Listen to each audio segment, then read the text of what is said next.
اس میں کتنی حقیقت ہے؟ آخر دنیا پاکستان سے ہی دفاعی معاہدہ کرنے کی خواہش مند کیوں ہے؟ کیا واقعی صرف پاکستان ہی باقی اسلامی ممالک کا دفاع کر سکتا ہے؟ اور کیا واقعی پاکستان کی دفاعی قوت اسرائیل سے بہت زیادہ ہے؟ اب سب کچھ news.tv میں جان سکیں گے۔ سب سے اہم بات یہ ہے، پاکستان دنیا کا واحد مسلم ملک ہے جس کے پاس ایٹمی ہتھیار موجود ہیں۔ اس وجہ سے مسلم دنیا میں پاکستان کو ایک سیکیورٹی شیلڈ، نیوکلیئر امبریلا کے طور پر دیکھا جاتا ہے۔ اسلامی ممالک سمجھتے ہیں کہ اگر وہ پاکستان کے قریب رہیں گے تو بالواسطہ وہ نیوکلیئر طاقت کے تحفظ سے فائدہ اٹھا سکیں گے۔ پاکستان دنیا کی ٹاپ 6 فوجی طاقتوں میں شمار ہوتا ہے، جوانوں کی تعداد، دفاعی صلاحیت اور نیوکلیئر طاقت کی وجہ سے۔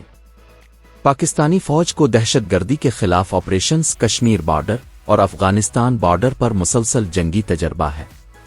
دیگر اسلامی ممالک اپنی فوجی کارکردگی اور جنگی صلاحیت میں عملی تجربہ کم ہے، اس لیے وہ پاکستان پر انحصار کرنا چاہتا ہے۔